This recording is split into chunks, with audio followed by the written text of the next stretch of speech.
కూడి వచ్చిన ప్రతి ఒక్కరికి పునరుత్థాన ఆదివార శుభాకాంక్షలు.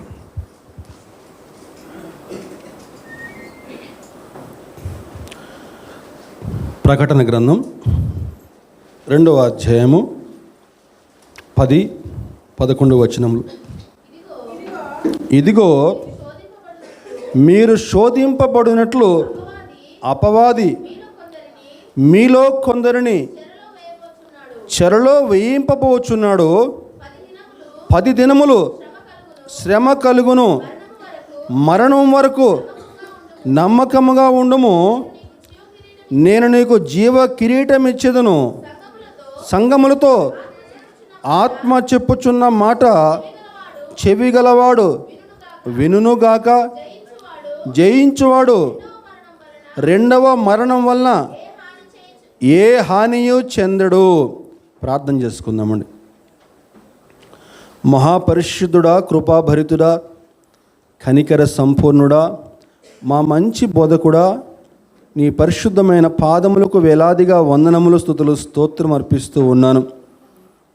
చదువుకున్న వాక్య భాగం నుంచి కొన్ని శ్రేష్టమైన సత్యములు, ఆత్మీయ విషయాలు దేవా నీ బిడ్డలకు బోధించమని చెప్పని అయోగ్యుడును ఎన్నిక లేని వాడిని ప్రభుదేవా నీకు మాటలు చెప్పాలని చెప్పి నేను నిలబడి ఉంటుండగా నీకు సిలువ చాటుకు నన్ను చేర్చి మీరు మాత్రమే మహిమ, ఘనత, ప్రభావం పొందుకోమని చెప్పని మా ప్రభువును మా రక్షకుని ప్రియకుమారుడు యేసుక్రీస్తు వారి అతి శ్రేష్టమైన నామంలో అడిగి వేడుకొనుచున్నాను తండ్రి, ఆమెన్. ప్రియ దేవుని సంగమా, గడిచిన 2 వారాలుగా మానవునికి దేవుని యొక్క వర్తమానం అనేటువంటి అంశం కింద పార్ట్ 1, పార్ట్ 2గా చెప్పుకుంటూ వచ్చాము. ఈనాడు మానవుడు ఏ విధంగా ఉండాలని చెప్పి దేవుడు ఆశిస్తూ ఉన్నాడని చెప్పని మనకు పార్ట్ 1లో చెప్పుకుంటూ వచ్చాం. ఎలా ఉండాలని చెప్పని ఆశిస్తూ ఉన్నాడని చెప్పామండి. పోయిన వారం గుర్తు చేశాను. ఎలా ఉండాలని చెప్పామండి? ఎవరైనా చెప్తారా? పార్ట్ 1లో చెప్పాము. ఆత్మీయంగా యథార్థంగా ఉండాలని చెప్పాము. ఇంకా ప్రతిరోజు కూడా దేవుని యొక్క మాటలు వినాలని చెప్పాము. ఇంకా చెప్పాలి, పరిశుద్ధాత్మునికి విధేయుడిగా ఉండాలని చెప్పాము. ఇంకా దేవుడు నీ జీవితంలో చీకటిని తొలగించాలని చెప్పి ప్రయత్నం చేస్తూ ఉంటే దేవునికి పూర్తిగా లోబడాలని ఇలా చాలా చెప్పామండి. ఇలా అనేక విషయాలు మనం చర్చించుకున్నాం. దేవుడు తన రూపంలో, తన పోలికలో నిన్ను తీసుకురావాలని ప్రయత్నం చేస్తూ ఉంటే ఆయనకు పూర్తిగా లోబడాలని చెప్పి చెప్పుకుంటూ వచ్చాం. ఇది పార్ట్ 1లో చెప్పాం. పార్ట్ 2లో ఏం చెప్పామంటే దేవుడు తన పోలికలో, తన రూపంలో మానవులను సృజించి ఈ ప్రపంచమంతటిని కూడా ఏలాలని చెప్పని ఏలుదురుగాక అని చెప్పని పలికాడు. అంటే దేవుడు మానవుణ్ణి ఎలా ఉండాలని ఆశిస్తూ ఉన్నాడు? అధికారిగా ఉండాలని చెప్పని, పరిపాలించేవాడిగా ఉండాలని చెప్పని మానవుని సృజించాడు. ఇది మొట్టమొదటి అధ్యాయంలో ఈ విధంగా చెప్పాడని చెప్పాము, మొట్టమొదటి గ్రంథంలో. అయితే చిట్ట చివరి గ్రంథానికి వచ్చేసరికి మానవుడు ఎలా ఉండాలని చెప్పి ఆశించాడు ప్రభు? జయించేవాడిగా ఉండాలని చెప్పి ఆశించేవాడు, జయ జీవితం కలిగి ఉండాలని చెప్పి ఆశించాడు. ఎందుకనంటే ఆయన ఈ లోకంలో జయ జీవితం కలిగి జీవించాడు కాబట్టి. ఆయన ఈ లోకంలో లోకాన్ని జయించాడు, పాపాన్ని జయించాడు, సాతాన్ని జయించాడు, మరణాన్ని జయించి మరణపు ముళ్ళు విరిచి పునరుత్థానుడయ్యాడు. కాబట్టి ఆయన బిడ్డలుగా మనం ఈ లోకంలో జీవిస్తున్న మనము అదేవిధంగా జయ జీవితం కలిగి జీవించాలని చెప్పిన ప్రభు ఆశిస్తూ ఉన్నాడని చెప్పుకున్నామండి. జయించేవారుగా ఉండాలని చెప్పని. ఆ విధంగా జయ జీవితం కలిగి ఉంటే దేవుడు అనేక ఆశీర్వాదాలు మన కొరకు దాచి ఉంచాడని చెప్పాము. జీవవృక్ష ఫలములు భుజింపునిస్తానని చెప్పాడు ఒకటిగా. రెండవ మరణం చూడడం చెప్పుకున్నాము. మరుగై ఉన్న మన్నాను భుజింపునిస్తానని చెప్పాడు. ఇంకా ఇనుప దండంతో ప్రజలు నిలుతారని చెప్పుకున్నాము. ఇంకా జీవగ్రంథమందు వాని పేరు ఎంత మాత్రం తుడుపు పెట్టక, ఇంకా దేవాలయంలో ఒక స్తంభం వలె ఉంటాడని చెప్పుకున్నాము. చివరిగా ఆయన సింహాసనం పైన తన ప్రక్కనే కూర్చుని పెట్టుకుంటామని చెప్పామండి. ఇలా ఆశీర్వాదాలు చెప్పుకున్నాం. గడిచిన వారము జీవవృక్ష ఫలములు అనే ఆశీర్వాదం చెప్పుకున్నాము. ఈరోజు మరొక ఆశీర్వాదం గురించి మీ ముందు ఉంచాలని చెప్పని ఈరోజు పార్ట్ 3గా జయించువాడు పొందబోయే ఆశీర్వాదం, జయించువాడు పొందు ఆశీర్వాదాలు అని చెప్పిన అంశంలో మరొక అంశం మీ ముందుకు తీసుకొస్తాను. అదే మనం చదువుకున్న వాక్యం ప్రకటన 2:11. సంగములతో ఆత్మ చెప్పుచున్న మాట చెవిగలవాడు వినును కాక, జయించువాడు రెండవ మరణం వల్ల ఏ హానియు చెందడు. హల్లెలూయా, స్తోత్రం. ఎవరండి ఈ మాటలు మాట్లాడేది? ఈ మాటలు మాట్లాడేది ఎవరండి? ప్రభువైన యేసుక్రీస్తు మాట్లాడుతున్నాడు. తనను తాను ఏ విధంగా ఇంట్రడ్యూస్ చేసుకుంటున్నాడని చెప్పానంటే, మొదటి వాడును కడపటి వాడును. ఒక్కొక్క సంఘానికి ఒక్కొక్క విధంగా ఆయన ఇంట్రడ్యూస్ చేసుకుంటా ఉన్నాడండి. మొదటి సంఘానికి ఎలా అని చెప్పానంటే, 7 నక్షత్రములు తన కుడి చేత పట్టుకుని 7 దీపస్తంభముల మధ్య సంచరించేవాడు చెప్పు సంగతులేమనగా అని చెప్పని మొదటి సంఘానికి పరిచయం చేసుకున్నాడు. ఈ రెండవ సంఘానికి ఎలా పరిచయం చేసుకున్నాడని చెప్పానంటే, మొదటి వాడును కడపటి వాడునే ఉండి, మొదటివాడు ఆది యందు వాక్యముండెను, ఆది యందు వాక్యముండెను, వాక్యము దేవుని వద్ద ఉండును, వాక్యమే దేవుడే ఉండును. ఆ వాక్యము కృపా సత్య సంపూర్ణుడిగా శరీరధారిగా మన మధ్య. మొదటివాడు మన దేవుడు, మొదటివాడును కడపటివాడును. ఇంకా మృతుడై మరలా బ్రతికినవాడు చెప్పు సంగతి, మృతుడై మరలా బ్రతికినవాడు. ఈ ప్రపంచం పుట్టినాటి నుంచి ఇంతవరకు ఎవరైనా మరణించి బ్రతికిన వారు ఉన్నారని చెప్పానంటే అది ఒక ప్రభువైన యేసుక్రీస్తునండి. దేవునికి స్తోత్రం కలుగునుగా. ఈ లోకంలో ఎంతోమంది తమను తాము దేవుళ్ళుగా చెప్పుకున్న వారు ఉన్నారు. ఈ లోకంలో ఎంతోమంది గొప్ప గొప్పవారు తమను తాము పూజించాలి, మేము దేవుళ్ళమని చెప్పుకున్నవారు ఎంతోమంది ఉన్నారు. ఆనాటి ఫరో చక్రవర్తులు తమను తాము దేవుళ్ళుగా భావించుకునేటువంటి వారు. ఆనాటి రోమా చక్రవర్తులు తమను తాము దేవుళ్ళుగా భావించుకుని మమ్మల్ని పూజించాలని చెప్పుకున్నారు. కానీ వారందరూ కూడా మరణించారు. వారి సమాధులు ఇప్పటికి కూడా మూయబడి ఉన్నాయి.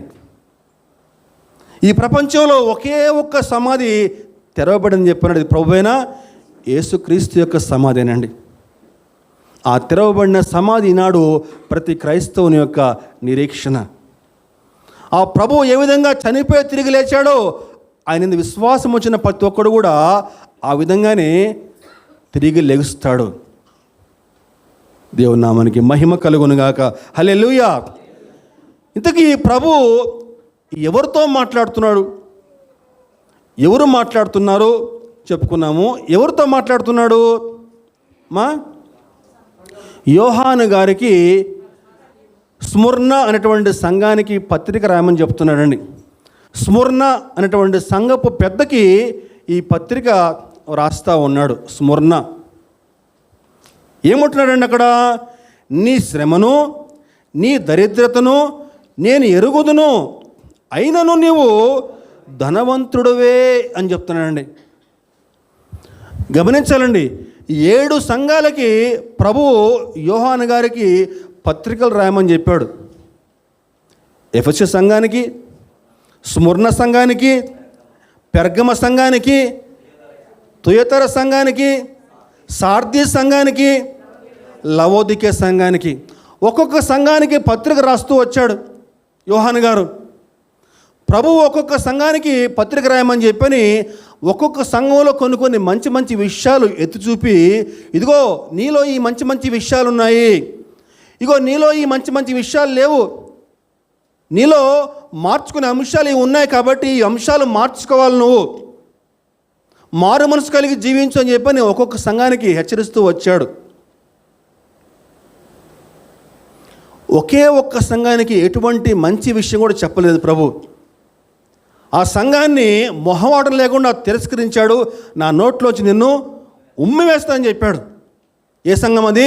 లవోదికే సంఘానికి చెప్పాడండి. ఆ లవోదికే సంఘము ఒక్క మంచి విషయం కూడా లేదండి. ఏమంటాడు ప్రభు? నువ్వు చల్లగానైనను వెచ్చగానే లేవు, నువ్వు నులివెచ్చగా ఉన్నావు కాబట్టి నేను నిన్ను నా నోట్లో నుంచి ఉమ్మేస్తాను. లవోదికే సంఘం గురించి ఒక్క మంచి మాట కూడా లేదు. మనం పోయిన శుక్రవారం చెప్పుకున్నాం ఆ విషయాలన్నీ కూడా. అయితే ఇదిగో ఈ సంఘంలో, స్మరణ అనే సంఘంలో ఒక్క చెడ్డ విషయం కూడా లేదండి. ప్రభువు ఈ సంఘం గురించి చెప్తున్నాడు, నీ శ్రమను దరిద్రత నేను ఎరుగుదును, అయినను నీవు ధనవంతుడివే. ఒక్క చెడ్డ విషయం కూడా అక్కడ చెప్పట్లేదండి. నీలో ఈ విషయం నాకు నచ్చలేదు నాయనా అని చెప్పని ఒక్క విషయం కూడా చెప్పట్లేదండి. ఎంత గొప్ప సంఘం అండి సంఘం. మెచ్చుకోవాలి సంఘాన్ని చూసి. ఏమంటున్నాడండి? నీ శ్రమను దరిద్రతను నేను ఎరుగుదును. అంటే నువ్వు ఈ లోకపరంగా దరిద్రుడుగా ఉండవచ్చు, ఈ లోకపరంగా ఎన్నో శ్రమలు నువ్వు ఎదుర్కొంటుండవచ్చు, లోకం నిన్ను దరిద్రుడా అని చెప్పి నిన్ను వేలిపెట్టి చూపొచ్చుగాక. అయితే నువ్వు ఆత్మీయంగా ధనవంతుడివే, నువ్వు ధనవంతుడివే అని చెప్తున్నాడు ప్రభు. లాజరు ధనవంతుడు ఉదారంగ వస్త్రాలు ధరించాడు, చక్కగా హాయిగా పంచభక్ష పరమాణాలు తింటా ఉన్నాడు. లాజరు ధనవంతుని ఇంటి బయట ఒంటిపైన కురుపులతోటి, ఆ కురుపులు కుక్కలు నాకుతూ ఉంటే దిక్కు లేకుండా ఎవరన్నా సహాయం చేస్తారేమో అని చెప్పని ఆ ధనవంతుని ఇంటి బయట పడి ఉన్నాడు. ధనవంతుడు చక్కగా పంచభక్ష పరమాణాలు తింటా, ఏమండి ఆయన ఇంటికి అనేక మంది ధనవంతులు వస్తూ ఉన్నారు, కానీ బయట ఉన్న లాజర్ను ఏనాడు కూడా పట్టించుకున్న పాపాన్ని పోలేదు. చివరికి ధనవంతుడు లాజరు ఇద్దరు చనిపోయారు. ధనవంతుని ఇంటికి అనేక మంది ధనవంతులు వచ్చారు, చక్కగా ఘనంగా అతనికి సమాధి కార్యక్రమాన్ని నిర్వహించారు. లాజరు చనిపోయాడు, పాతి పెట్టబడ్డాడు, ఎవరు రాలేదు. కానీ లాజరు చనిపోయాడు, పరలోకానికి ఎత్తబడ్డాడు. ధనవంతుడు చనిపోయాడు, నరకానికి కొనుక్కోబడ్డాడు. లాజరు ఆత్మీయంగా ధనవంతుడైపోయాడు, ధనవంతుడు నరకానికి వెళ్ళిపోయాడండి. ప్రభు చెప్తున్నాడు ఇక్కడ, నీ శ్రమ నీ దరిద్రత నేను ఎరుగుతాను, కానీ నువ్వు ధనవంతుడివే. ఎందుకని ఆ మాటలు చెప్తా ఉన్నాడు? ఏమంటున్నాడు ప్రభు అక్కడ? మొదటి వారును కడపటి వాడునై ఉండి మృతుడై మరలా బతికిన వాడు చెప్పు సంగతులు.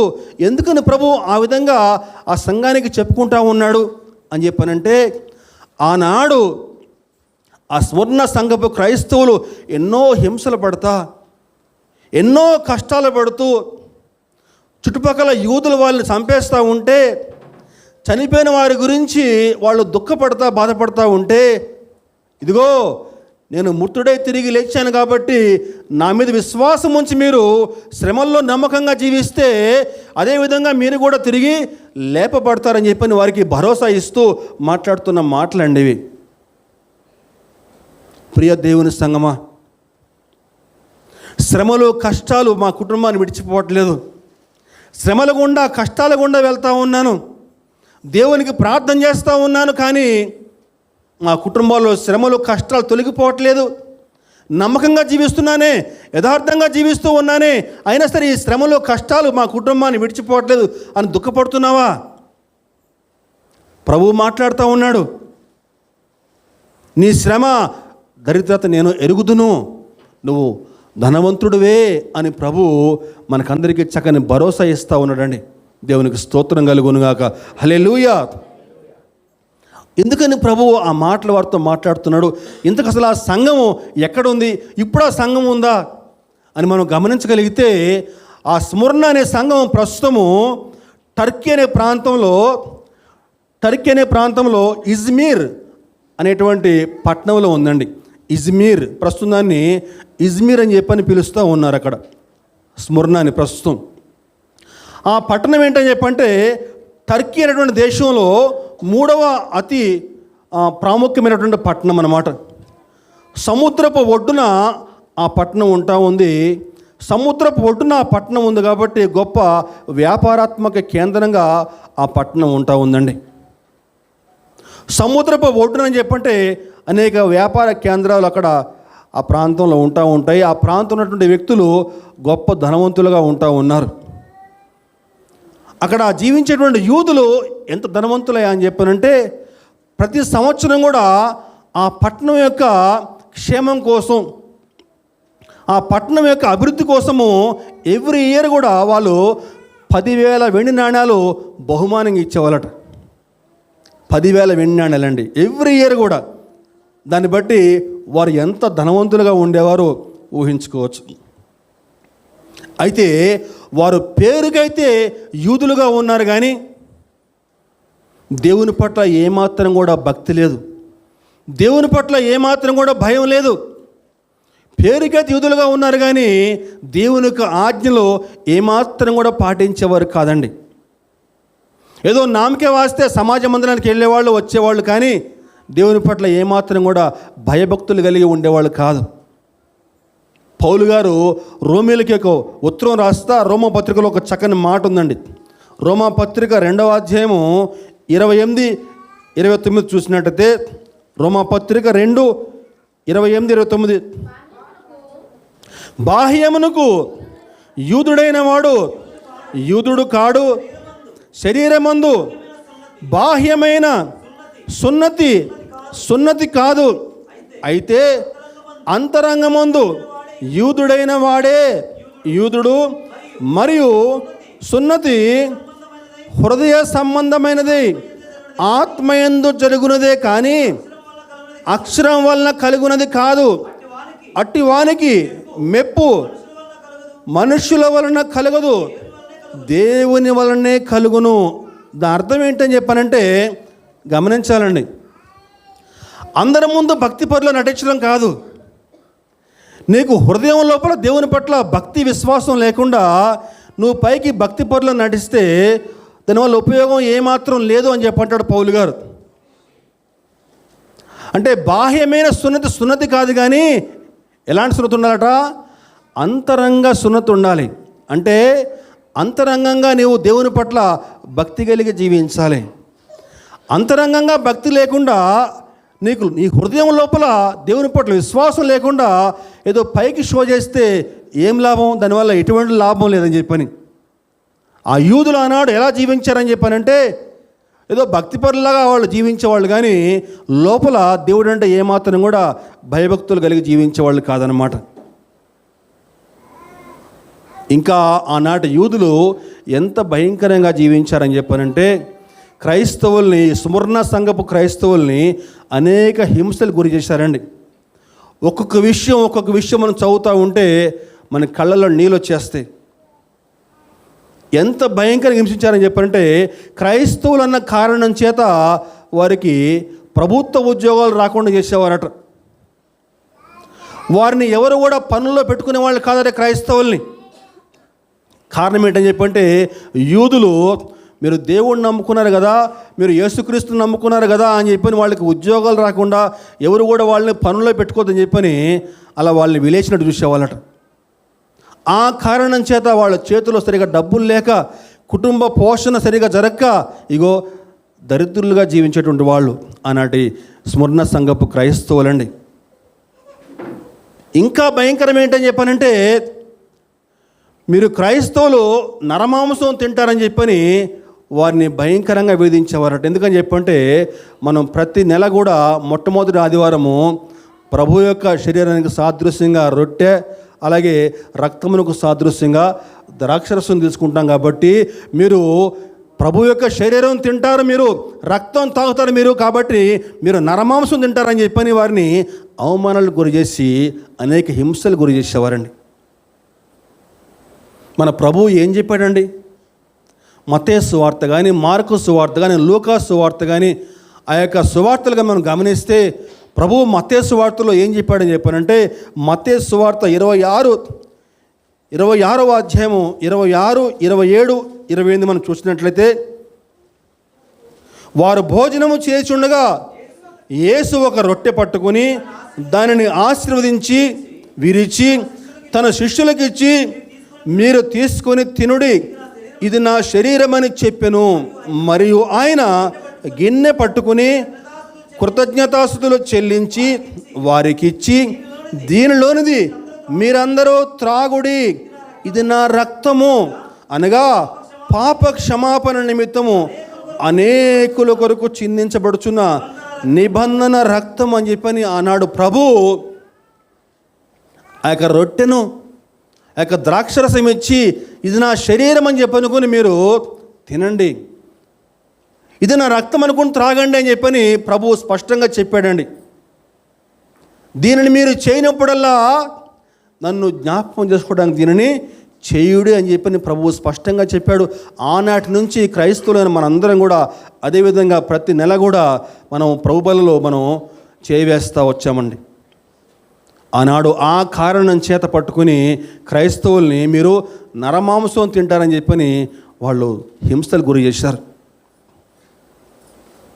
మూడోదిగా చూసుకుంటే ఆనాడు వ్యక్తి పూజ జరిగేదండి.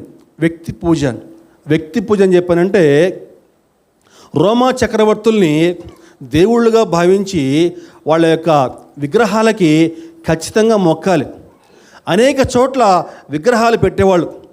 దారిలో వస్తూ ఉంటే పోతూ ఉంటే ఖచ్చితంగా ఆ విగ్రహానికి వంగి నమస్కారం చేయాల్సిందే. అలా నమస్కారం చేస్తేనే వాళ్ళకి రేషన్, లేకపోతే రేషన్ లేదు. అలా ఆ విధంగా క్రైస్తవుల్ని అనేక హింసలు గురి చేశారు. కానీ నిజమైన క్రైస్తవుడు ఎవరు కూడా విగ్రహారాధన చేయడండి. కారణము మన ప్రభువు ఆనాడే నిర్గమకాండంలో మనం చూసినట్లయితే ఏం చెప్పాడండి? భూమి మీద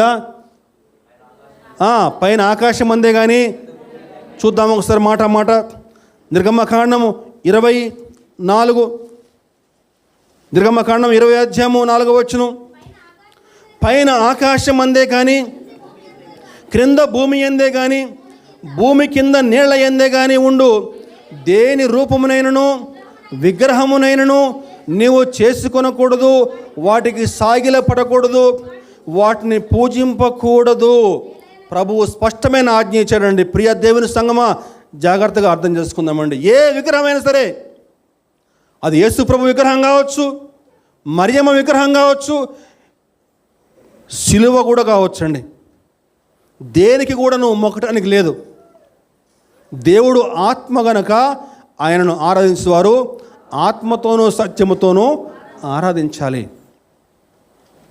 ఇదిగో ఆ కారణం చేత మేము మొక్కము అని చెప్పానంటే, వారి మీద లేనిపోని మాటలు చెప్పి వీరు రాజద్రోహం చేస్తున్నారని చెప్పని అనేకమైన మాటలు చెప్పి వారిని జైళ్ళలో పడేసి ఎన్నో హింసలు గురి చేస్తారండి. ఆనాటి సువర్ణ సంఘపు క్రైస్తవుల్ని శ్రమలు నేను ఎరుగుదును అని చెప్పి అంటున్నాడు ప్రభు. వారిని మెచ్చుకుంటా ఉన్నాడు. ఆనాటి సువర్ణ సంఘపు అధ్యక్షుడు పాలికార్ప్ అని చెప్పి ఉండేవాడండి. పాలికార్ప్ చెప్తాం ఒకసారి పేరు. పాలికార్ప్. ఆ పాలికార్ప్ ఎవరయ్యా అని చెప్పారంటే, అపోస్తలుడైన యోహాను యొక్క శిష్యుడు పాలికార్ప్. ఆ పాలికార్పుని గట్టిగా బంధించి అంటారేంటని చెప్పారంటే, నువ్వు యేసుక్రీస్తుని ద్వేషించి ఆయన నిందించి నువ్వు జూలియస్ సీజర్కి నువ్వు మొక్కాలి అని చెప్పని ఒక ఆజ్ఞ జారీ చేశారట. పాలికార్పు, అది ఆయన సీజర్కి నువ్వు మొక్కాల్సిందే అని చెప్పని ఆజ్ఞ జారీ చేస్తే ఆయన అంటాడు, 86 సంవత్సరాలుగా నేను ఆ ప్రభువుని సేవిస్తూ ఉన్నాను. ఆ ప్రభువు నాకు ఇంతవరకు ఎటువంటి అన్యాయం చేయలేదు, ఎటువంటి కీడు కూడా నాకు చేయలేదు. ఆ ప్రభువు నేను ద్వేషించను, చెడ్డ మాట మాట్లాడనని చెప్పానంటే, రోమాధికారులు కోపం వచ్చి ఆయన కాల్చేయమని చెప్పని ఆదేశాలు జారీ చేశారట.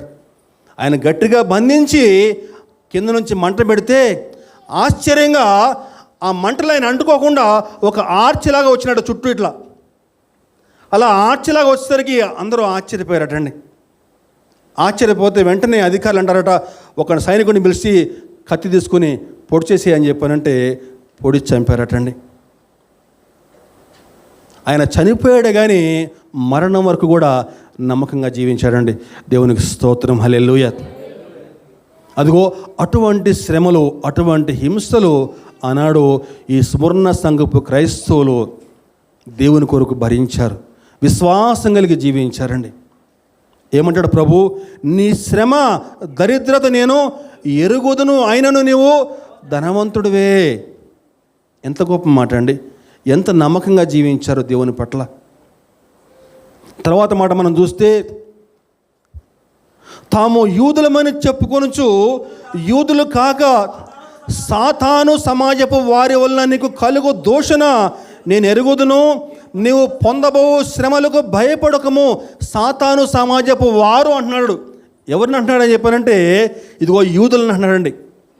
యేసు ప్రభు ఈ లోకంలో పరిచర్య చేసిన కాలంలో దేవాలయానికి వెళ్తే అక్కడ దేవాలయంలో వ్యాపారం జరుగుతూ ఉంది, వస్తు మార్పిడి జరుగుతూ ఉంది, గొర్రెలు అమ్ముతున్నారు. ఏమండి, అవన్నీ చూసి ప్రభు ఏమంటాడని చెప్పండి, నా తండ్రి ఇల్లు వ్యాపారపు ఇల్లుగా చేయకూడదని చెప్పిన వారందరినీ కూడా అక్కడి నుంచి పారదోలాడు. అదిగో ఆ యూదులు సమాజ మందిరాలు కట్టుకుని అక్కడ దేవుణ్ణి ఆరాధన చేస్తూ ఉంటే, ఒరే నాయనా, మీరు నిజమైన దేవుణ్ణి కాదురా మీరు ఆరాధన చేసేది, మీరు సాతాన్ని మీరు ఆరాధన చేస్తూ ఉన్నారు, సాతానుపు సమాజపు వారు అని చెప్పని ప్రభు వారిని గద్దిస్తూ ఉన్నాడు.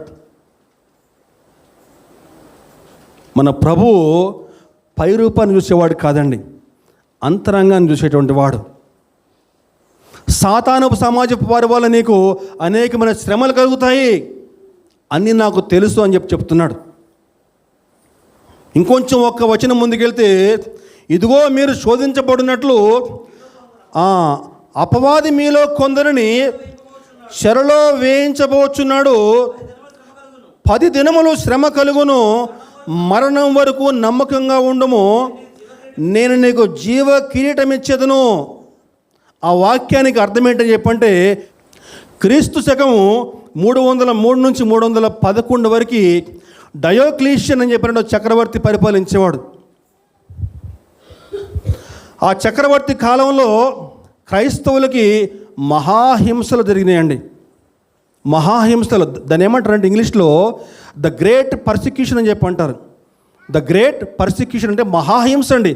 అన్ని హింసలు క్రైస్తవులు ఇంతవరకు అసలుకి భరించలేదట. అంత భయంకరమైన హింసలు. ఎంత భయంకరం అని చెప్పారంటే, రోమా చక్రవర్తి విగ్రహాల కనుక నమస్కారం చేయకపోతే ఏం చేసేవాళ్ళని చెప్పారంటే, సింహాలకి ఆహారం వేసేవాళ్ళట. పెద్ద కొలీజియం అని చెప్పని ఆ కొలీజియం ఉండేది, అందరూ కూడా కూర్చుని ఉండేవాళ్ళు. అక్కడ మధ్యలో క్రైస్తవులు పెట్టి సింహాలు వదిలేసేవాళ్ళు. సింహాల వాళ్ళని చీల్చెండాడుతూ ఉంటే అందరూ చప్పట్లు కొట్టుకుంటూ ఆనందించేవారు. అంత భయంకరమండి. పరిశుద్ధ గ్రంథాలు తగలబెట్టాలి, చర్చిలు తగలబెట్టాలి ఆజ్ఞ జారీ అయిపోయింది. క్రైస్తవుల యొక్క ఆస్తులు మొత్తం కూడా ధ్వంసం చేయాలి. విగ్రహాలకి మొక్కకపోతే, రాజపూజ చేయకపోతే వారి ఆస్తులు స్వాధీనం చేసుకోవాలి. ప్రజలు తట్టుకోలేక అడవుల్లో కరణ్యాలకు పారిపోయారట. అట్లా 10 సంవత్సరాల పాటు భయంకరమైన శ్రమలు జరిగినాయండి. కానీ క్రైస్తవులు ఆనాడు ఆ శ్రమలు కష్టాలు భరించారే కానీ వెనకకు మాత్రం వెళ్ళలేదండి. అయితే కష్టాలు శ్రమలు ఎప్పుడు కూడా అలాగే ఉండవు కదండి. ఆ 10 ఏళ్ల తర్వాత ద గ్రేట్ కాన్స్టాంటిన్ అని చెప్పిన చక్రవర్తి వచ్చాడు. ద గ్రేట్ కాన్స్టాంటిన్ చక్రవర్తి. ఆ చక్రవర్తి కాలంలో క్రైస్తవత్వము ఉచ్చ స్థాయికి వెళ్ళిపోయింది. ఆ చక్రవర్తి ఒకనాడు యుద్ధానికి వెళ్తూ ఉంటే ఆకాశంలో ఒక శిలువ గుర్తు కనిపించి, యుద్ధంలో నువ్వు విజయం పొందుతావు అని చెప్పి ఒక మాట అనిపించిందంట. ఆ యుద్ధంలో అతను విజయం పొందుకున్నాడు. ఆనాటి నుంచి క్రైస్తవులందరినీ కూడా చక్కగా గౌరవిస్తా వాళ్ళ ఆస్తులు మొత్తం తిరిగి మళ్ళీ వాళ్ళకి ఇప్పించాడు. ఆ తర్వాత వచ్చిన చక్రవర్తి థయోడిసియస్ కాలంలో క్రైస్తవ్యం అనేది రోమీల యొక్క అధికార మతంగా మార్చబడిందండి. దేవునికి స్తోత్రం, హల్లెలూయా. అంతకుముందు క్రైస్తవులు ఎన్ని హింసలైతే భరించారో, ఎన్ని కష్టాలు భరించారో ఆ తర్వాత ఆ యొక్క రోమా అధికార మతంగా క్రైస్తవ్యం మార్చబడిందండి. స్మరణ సంఘపు చరిత్ర మీకు అంతా కూడా వివరిస్తా. ఎందుకని ప్రభువు ఆ మాట వారితో మాట్లాడడం జరిగిందండి. అయితే వాక్యం ముగించే ముందు కొన్ని విషయాలు.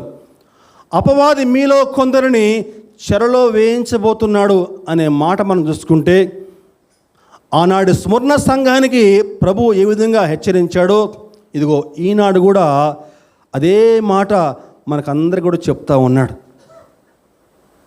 ఆనాడు క్రైస్తవులకు ఎలాంటి హింసలు అయితే వచ్చాయో, ఈనాడు క్రైస్తవులకు కూడా అటువంటి హింసలే అనేక చోట్ల జరుగుతూ ఉన్నాయి. మత్తయి సువార్తలో ప్రభు చెప్తా ఉన్నాడు. మత్తయి సువార్తలో ప్రభు మాట్లాడుతున్న మాటలు మత్తయి సువార్త 24:9-10 చూస్తే, మత్తయి సువార్త 24:9-10 చూస్తే, అప్పుడు జనులు మిమ్మును శ్రమల పాలు చేసి చంపెదరు, మీరు నా నామము నిమిత్తము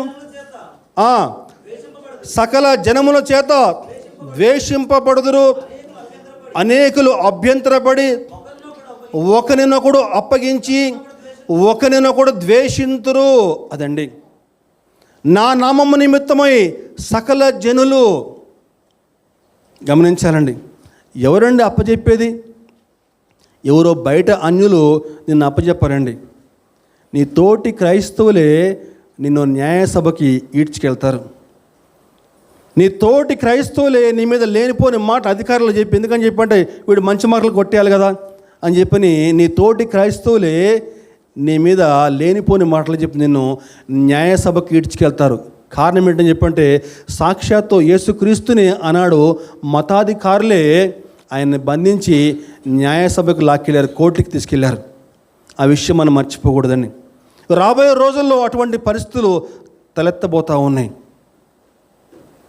అయితే నీ యొక్క విశ్వాసం ఎలా ఉండబోతూ ఉంది? ఆనాటి స్మరణ సంఘపు క్రైస్తవులైతే నమ్మకంగా ఉన్నారు, విశ్వాసం కలిగి జీవించారు. ప్రభు చెప్తున్నాడు, మరణం వరకు నమ్మకంగా ఉండు, నేను నీకు జీవ కిరీటం ఇస్తాను. శ్రమలు వచ్చినప్పుడు, కష్టాలు, ఇరుకులు, ఇబ్బందులు వచ్చినప్పుడు నువ్వు ఏ విధంగా జీవిస్తూ ఉన్నావు? శ్రమలు, కష్టాలు రాకుండా అంతా హాయిగా ఉన్నప్పుడు అందరూ కూడా హాయిగా, చక్కగా, భక్తిగా, విశ్వాసంగా జీవిస్తారు. కానీ శ్రమలు, కష్టాలు వచ్చినప్పుడు ఏ విధంగా నమ్మకంగా ఉండగలుగుతున్నావా లేదా? ప్రభు అంతము వరకు నమ్మకంగా ఎవరు జీవిస్తారో అది మాత్రమే చూస్తాడండి. వాక్యం స్పష్టంగా సెలవిస్తూ ఉంది, అంతము వరకు సహించిన వాడే రక్షించబడును. అంతవరకు నువ్వు సహించలేకపోతే వాక్యం చెప్పినట్లు అనేకులు మొదటివారు కడపటి వారు అగుదురు, కడపటి వారు మొదటి వారు అగుదురు అన్న వాక్యము నెరవేరుతుందండి. జీవ కిరీటం ఇస్తానని చెప్తున్నాడు ప్రభు. బైబిల్లో అనేక కిరీటాలు ఉన్నాయండి. జీవ కిరీటం చెప్పబడింది, నీతి కిరీటం చెప్పబడింది, అక్షయ కిరీటం చెప్పబడింది, వాడబారని మహిమ కిరీటం చెప్పబడింది. ఇంకా చెప్పాలి, ఇంకేం చెప్పండి? స్వర్ణ కిరీటం చెప్పబడింది, రకరకాల కిరీటాలు చెప్పబడ్డాయి. అయితే ఈ సంఘపు క్రైస్తవులకు ఏ వాగ్దానం ఇచ్చాడని చెప్పంటే, రెండవ మరణం వలన ఏ హాని కూడా చెందడు అని చెప్పని చక్కని వాగ్దానం అండి. ఇంతకు రెండవ మరణం అంటే ఏంటి? రెండవ మరణం అంటే ఏంటండి? రెండవ నరకం. దాని గురించి చక్కగా వివరించారు, చూద్దాం ఒకసారి. రెండవ మరణం అని చెప్పండి. ప్రకటన గ్రంథము 20వ అధ్యాయము 14-15 చూస్తే, రెండవ మరణం అంటే మరణమును, మృతుల లోకమును, అగ్నిగుండములో పడవేయబడెను. ఈ అగ్నిగుండము రెండవ మరణము. ఎవని పేరైనను జీవగ్రంథమందు వ్రాయబడినట్టు కనపడని ఎడల వాడు అగ్నిగుండములో పడవేయబడును. ఎవని పేరైనను ఆ జీవగ్రంథంలో అతని పేరు రాయబడకపోతే వాడు అగ్నిగుండంలో పడవేయబడతాడు. అది రెండవ మరణం అని చెప్పని వాక్యం స్పష్టంగా సెలవిస్తూ ఉంది. జాగ్రత్తగా అర్థం చేసుకోవాలండి.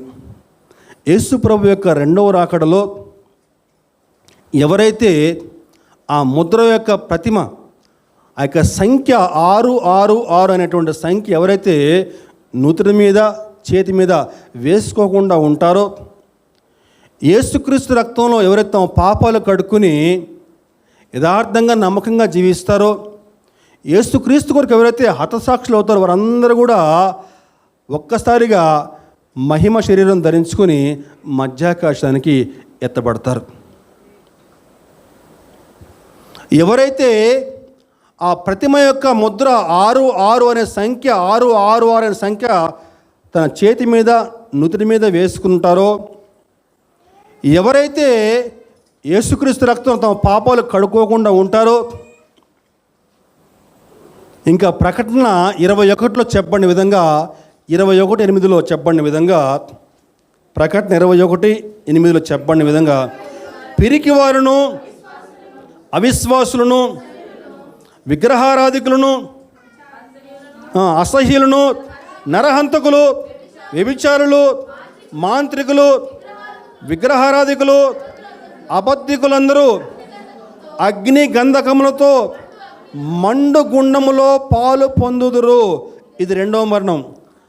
ఒక్కసారి అందరం చదువుదామండి, కలిసి చదువుదాం అందరం. పిరికివారు అవిశ్వాసులు అసహ్యులు నరహంతకులు వ్యభిచారులు మాంత్రికులు విగ్రహారాధికులు అబద్ధికులందరూ అగ్ని గంధకములతో మండు గుండములో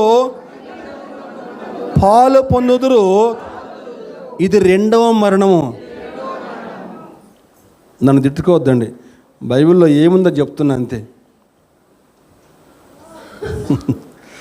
ఒక అక్షరం ఒక పొల్లు కూడా తప్పిపోదు, జ్ఞాపకం చేసుకోవాలి.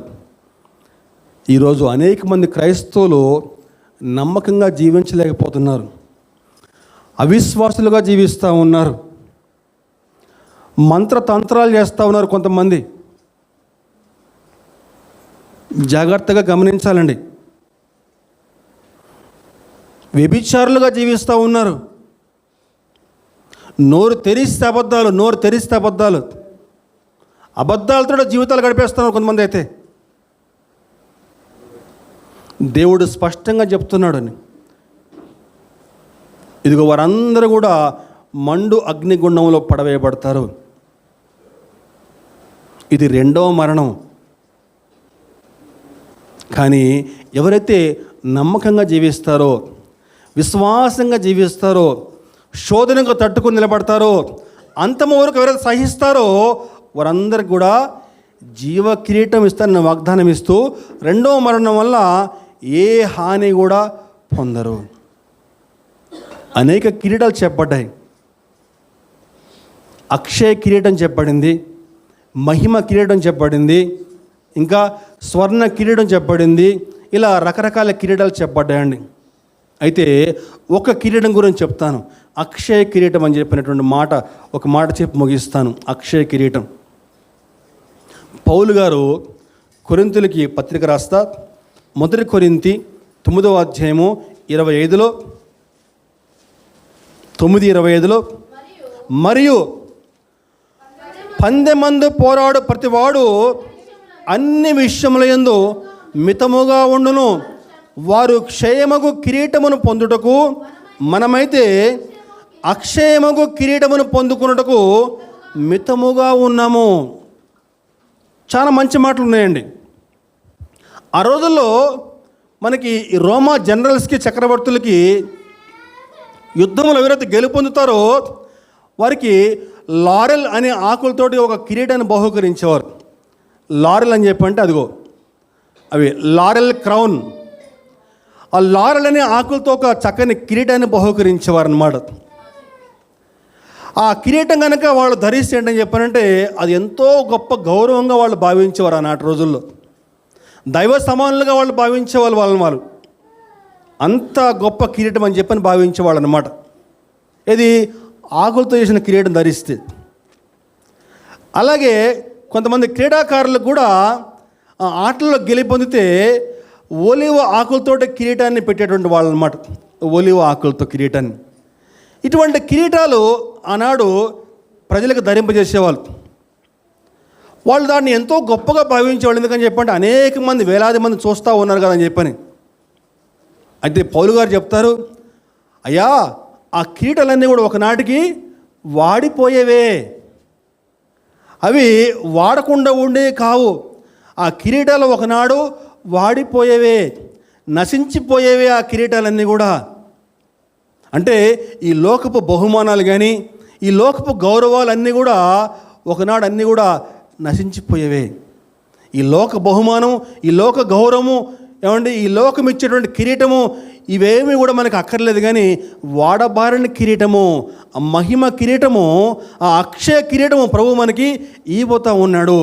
ఆ కిరీటాన్ని పొందుకున్నట్టుకు మనం పరుగు పెడదాము అని చెప్తూ, నేను మంచి పోరాటము పోరాడుతుని, నా పరుగు కడముట్టించుతుని.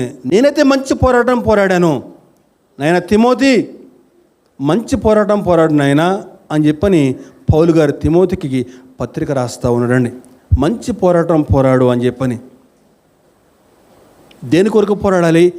ఆ జీవ కిరీటం పొందుకోవడానికి, వాడబారని అక్షయ కిరీటం పొందుకోవడానికి మనం పోరాడాలండి. ఆ యొక్క పరుగు పందెం, ఆ యొక్క పరుగు పందెంలో మనం విజయం పొందుకోవాలంటే ఎలా మనం ఆ కిరీటం మనం పొందుకోవచ్చు? ఇంత గొప్ప సాక్షి సమూహము మేఘం వలె మనల్ని ఆవరించి ఉన్నందున మనము కూడా సులువుగా చిక్కులు పెట్టు ప్రతి భారమును విడిచిపెట్టి, ప్రతి పాపం విడిచిపెట్టి, విశ్వాసమునకు కర్తయు దానిని కొనసాగించేవాడైనా యేసు వైపు చూస్తూ మనం ముందుకు సాగినట్లయితే మనం కూడా ఆ యొక్క కిరీటం మనం పొందుకోగలమండి. దేవుడి కృప మనలో ప్రతి ఒక్కరికి దయచేయునుగాక. ఆమేన్.